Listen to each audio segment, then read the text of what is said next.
Vamos dar continuidade então à liturgia eucarística. Nós estávamos vendo na última aula que a oração eucarística é composta pela ação de graças, expressa sobretudo no prefácio.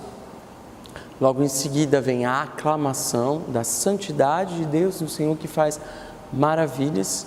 Em seguida, o padre faz a epiclese, invoca o poder de Deus, invoca o Espírito Santo para que os dons sejam transformados no corpo e no sangue do Senhor.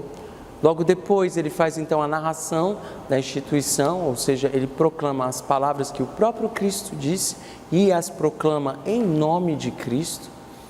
E em seguida todo o povo aclama com uma anamnese, que é um memorial, Anunciamos, Senhor, a vossa morte, proclamamos a vossa ressurreição, vinde, Senhor Jesus. Ou seja, nos lembramos do passado, que foi a morte e ressurreição, mas proclamamos essa ressurreição, ela transforma as nossas vidas e dizemos então, vinde, Senhor Jesus. Nós nos abrimos para um novo futuro, para uma vida nova. Logo em seguida, a oração eucarística vai então continuar pela oblação. Logo depois que o povo se levanta, porque como eu dizia há pouco, esse momento da narração da instituição, na verdade, desde a imposição do sacerdote sobre os dons para a epiclese, ele preferencialmente é vivido pelos fiéis de joelhos. Então, logo depois o povo pode se levantar, algumas pessoas preferem continuar de joelhos até o final da oração eucarística.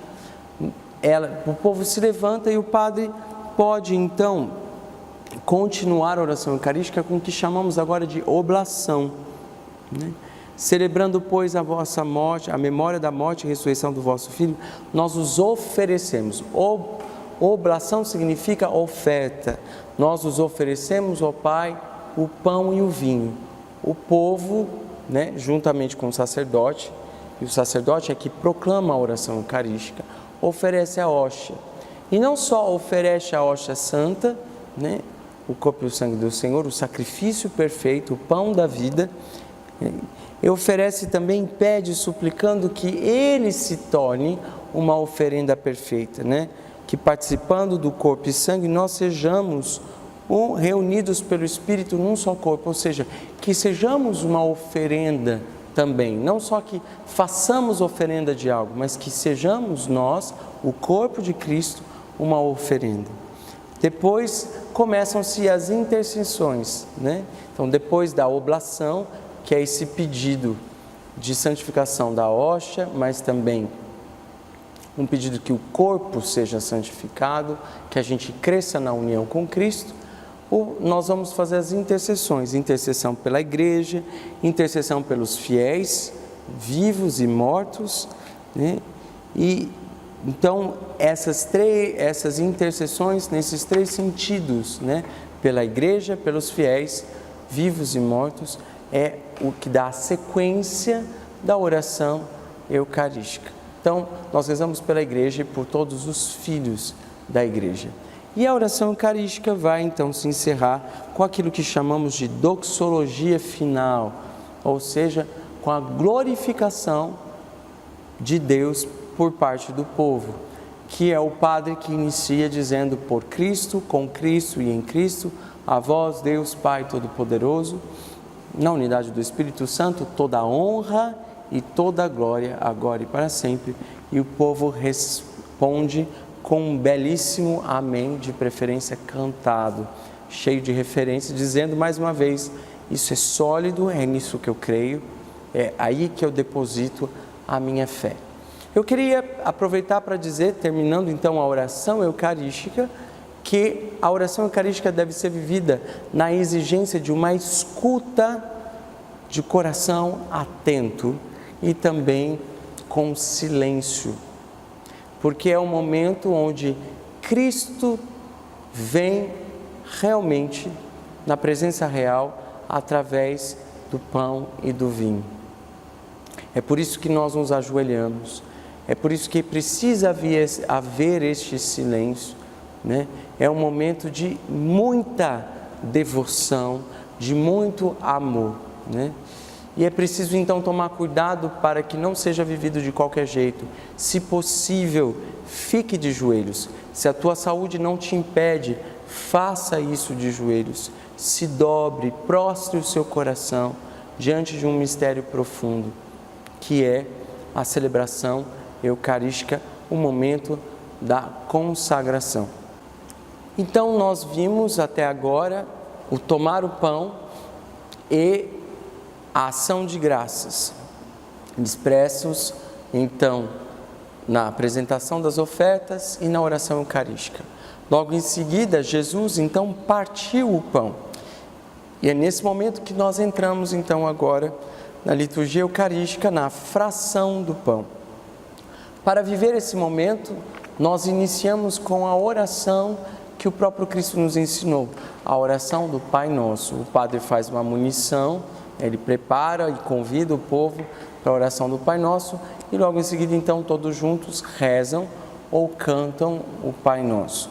A oração do Pai Nosso é importante porque ela nos lembra justamente quando o povo pede, o pão nosso de cada dia nos dai hoje, ela nos lembra que o pão verdadeiro é além do pão material, é o pão do céu. Então a oração do Pai Nosso nos prepara para receber o corpo santo do Senhor.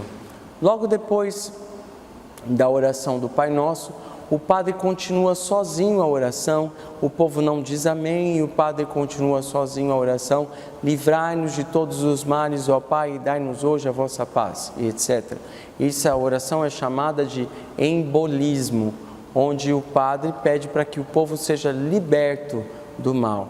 É como que um selo feito à oração do Pai Nosso, onde o povo já pediu, livrai-nos de todos os males, livrai-nos do mal. O padre continua dizendo, livrai-nos de todos os males, ó Pai, e dai-nos hoje a vossa paz.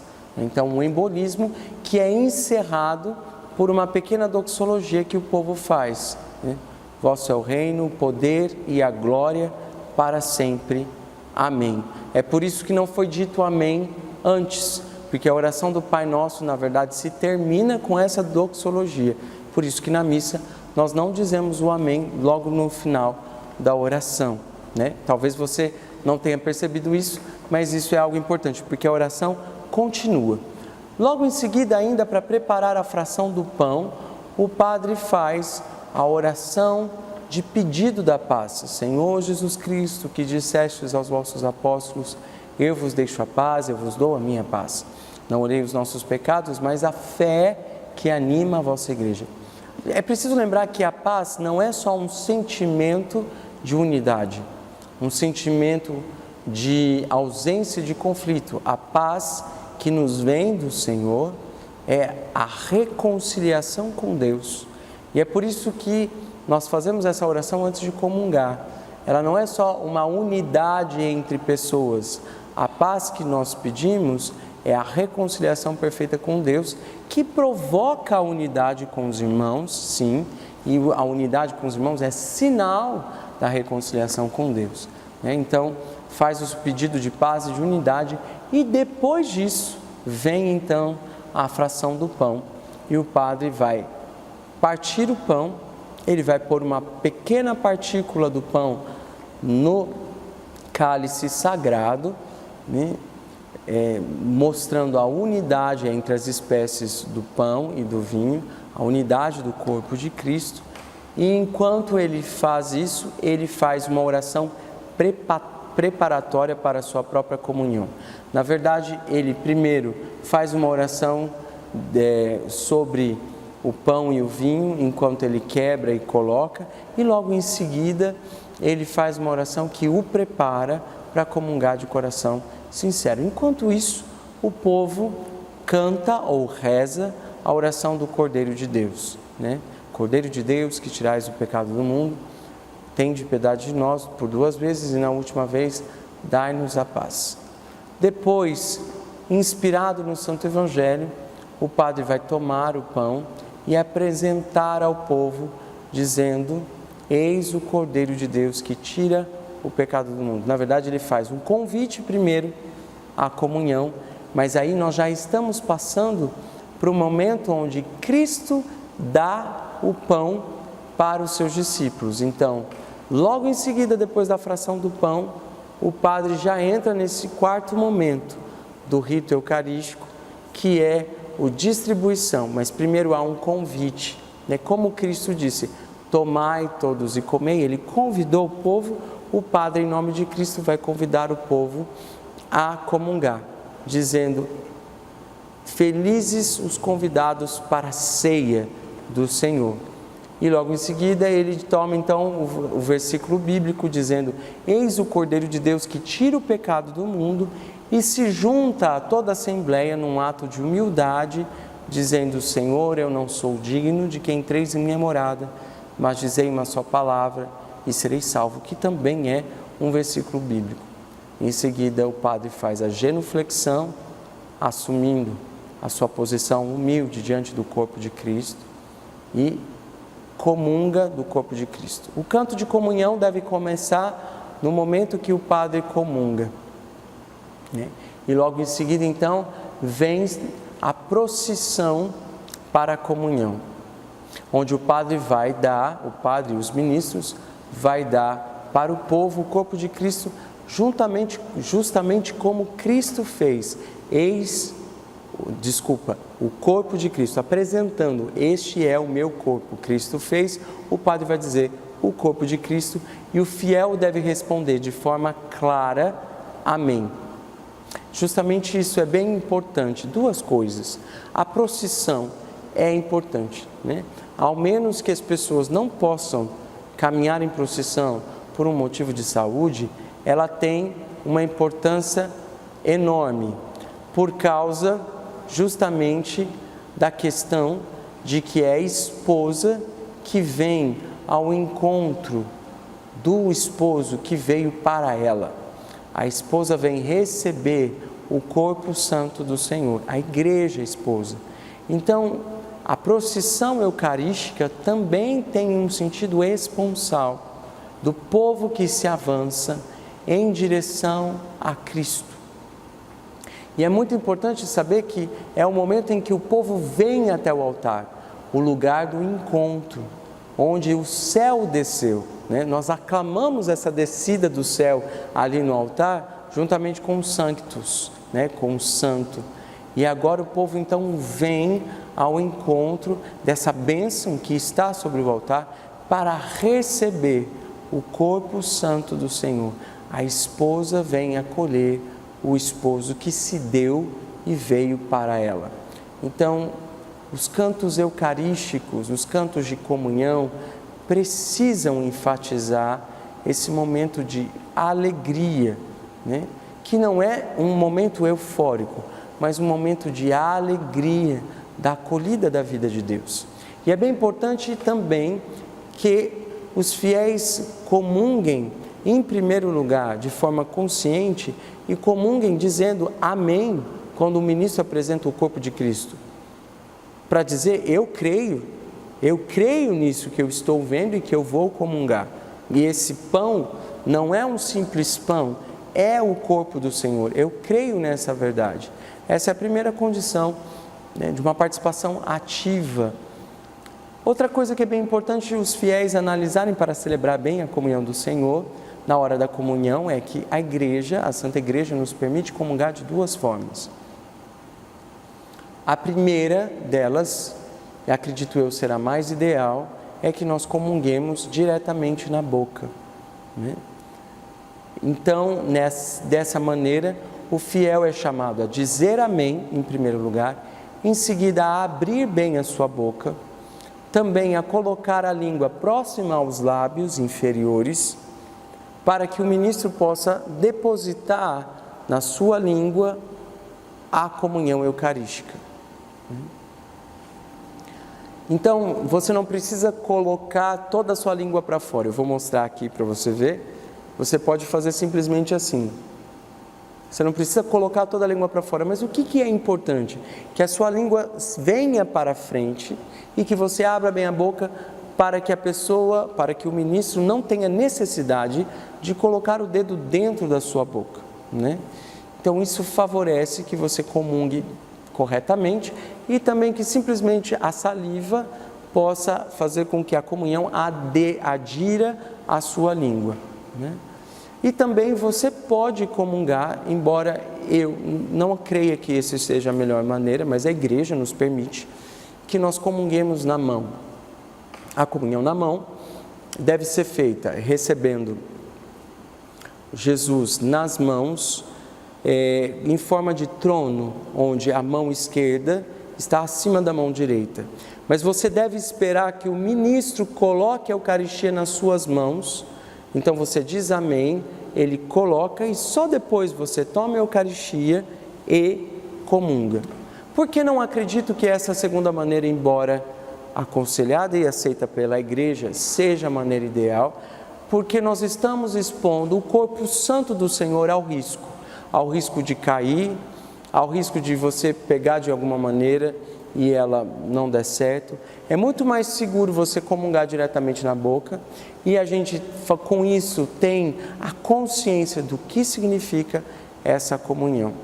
Essa atitude é muito importante porque nós não tomamos o corpo de Cristo. Então, se você por acaso tome a decisão de comungar nas mãos, muito cuidado para não fazer a tomada da comunhão como uma espécie de pinça, e você não espera a pessoa colocar na sua mão, você já pega Jesus. Você precisa receber o corpo do Senhor. Ninguém toma o corpo do Senhor, nós recebemos o corpo do Senhor, né? Então isso é muito importante, nós recebemos a Eucaristia do ministro. E o último passo para comungar bem é depois que você volta para o seu lugar, e se possível fique de joelhos também para demonstrar que você está diante de um mistério, é você entrar em relação com Cristo que vem ao seu encontro, né? Muitas pessoas se dispersam às vezes com a música, que tem música de ação de graças, de pós-comunhão, mas que é um momento justamente para te ajudar a rezar. Tem pessoas que se perdem na música e não rezam, não se voltam para o Senhor. Tem gente que abre os olhos e começa a prestar atenção, do lado começa a contar os buracos da parede da igreja, né? A sujeira, ou seja, sei lá, presta atenção em outras coisas, mas esse momento seu e Deus, é o momento de você ser presença para aquele que é presença para você. Portanto, se concentre, seja presença para Cristo, ame a Cristo. É tempo propício para você renovar o seu ato de fé a partir da Eucaristia. É dizer, eu creio, é o Senhor, é o teu corpo. Dizer, tu estás me santificando. Amar Jesus, ter atos de caridade, ter atos de esperança. E se você deseja fazer a oração de ação de graças com qualidade, eu ainda te aconselho, existe um livreto, um livrinho publicado pela Loyola, publicado também pela CNBB, por diversas editoras, que se chama Mês Eucarístico, Mensos Eucarísticos. Ele tem 30 dias de preparação e oração de ação de graças. Você pode adquirir o seu e ele vai te ajudar a fazer a sua ação de graças com muita qualidade. Eu particularmente o utilizo. Essas dicas querem te ajudar a não só entender o que está acontecendo, mas a viver bem a missa parte por parte. Então eu fico por aqui na celebração, no que diz respeito à liturgia eucarística, e volto daqui a pouco com mais um vídeo para nós terminarmos a Santa Missa.